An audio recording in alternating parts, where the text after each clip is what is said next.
Estoy soñando que escribo este relato. Las imágenes se suceden y giran a mi alrededor en un torbellino vertiginoso.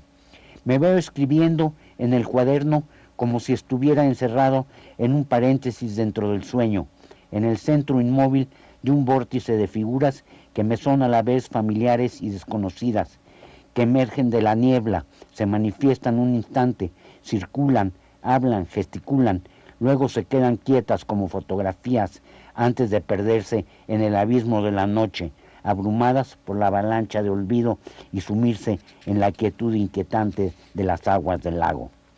Las palabras que escucho mientras sueño que escribo parecen venir de un más allá, desde una vigilia remota en el tiempo y en el espacio, y aunque las oigo con claridad, no las entiendo, como si estuvieran dichas en una lengua vestigial y ya olvidada. Todo está inscrito en la brumosa lejanía del olvido, y los seres y las cosas aparecen envueltos en esa lentitud de lo que apenas empieza a ser recordado, de lo que acaba de despertar a la vida renovada de la memoria. Sobre la página del cuaderno en que escribo, el sueño proyecta, difusas e imprecisas, las imágenes que guardan todavía el torpor y la laxitud de su propio sueño de olvido. Bueno, aquí es unas memorias de alguien que está consciente que está soñando sus memorias. Y en ese sentido tiene que ver con esta parte, digamos, de metaliteratura de la obra de Elizondo, que me parece que es muy interesante. Entonces, con lo que cuenta, pues sí me he identificado un poco de cómo va creciendo y las cosas que le van pasando en su vida. Y Elsinore es una historia que le pasó a él realmente y que siempre me contaba. Yo decía, bueno, ya me tiene harto con su historia, ¿no? Dice, mi vida, escríbela. Le decía, escríbela. Elsinore es el nombre que un empresario exmilitar norteamericano, USA-americano, como digo yo, levantó en los Estados Unidos, en el norte de California, como una especie de internado militar para alojar a niños, a adolescentes.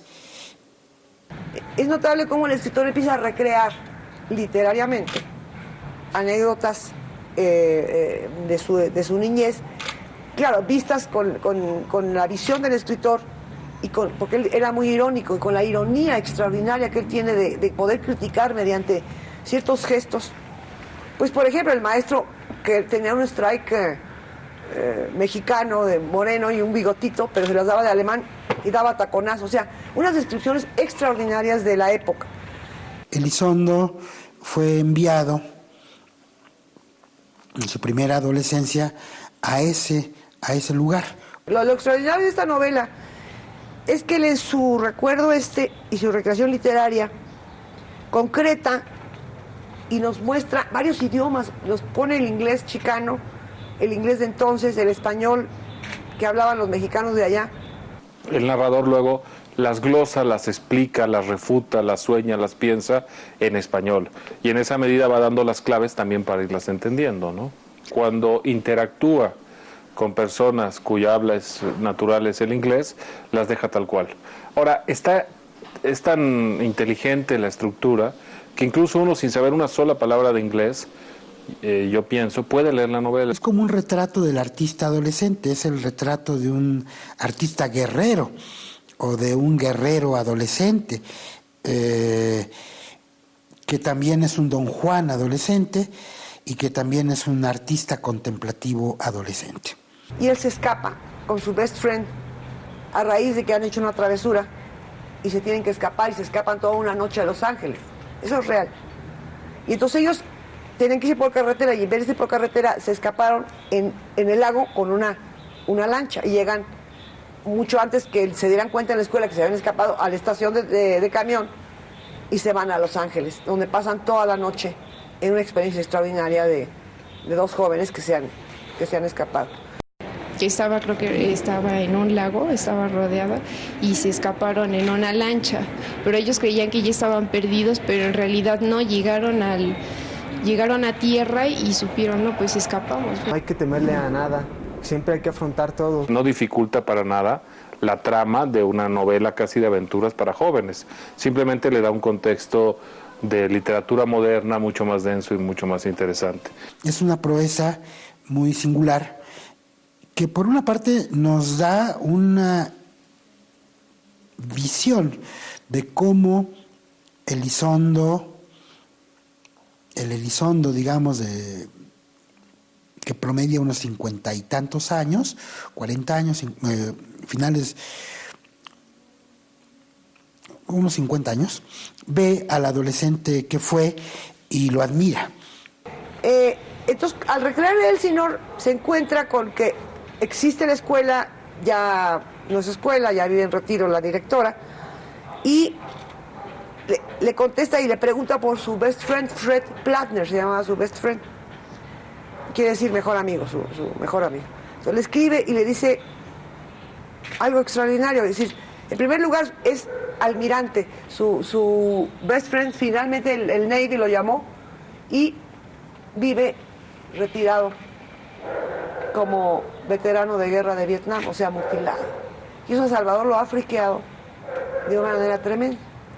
Al escribir la novela, ya al final cuenta ese capítulo y fíjense ustedes, lo corta. ¿Por qué? Porque cayendo en sentimentalismo absurdo y entonces el escritor opta por hacer una novela más pequeña, le quita casi un capítulo y deja esta maravilla que es esta pequeña novela de 70 páginas o 140 según la edición. Chiquita, no llega a ser una novela exactamente ni un cuento largo, es una pequeña novela.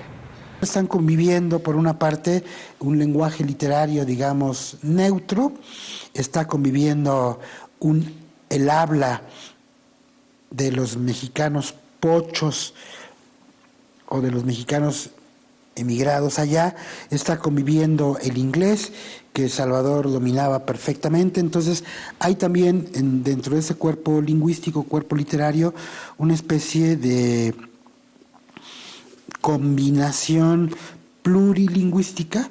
Es muy curioso ver cómo un escritor guarda en su memoria estas cosas que después le dará una narración literaria, porque el chiste es un poco como un fotógrafo, tiene que concretar en ciertos instantes todo aquello que ha acumulado a través de todo el tiempo. Elsinore,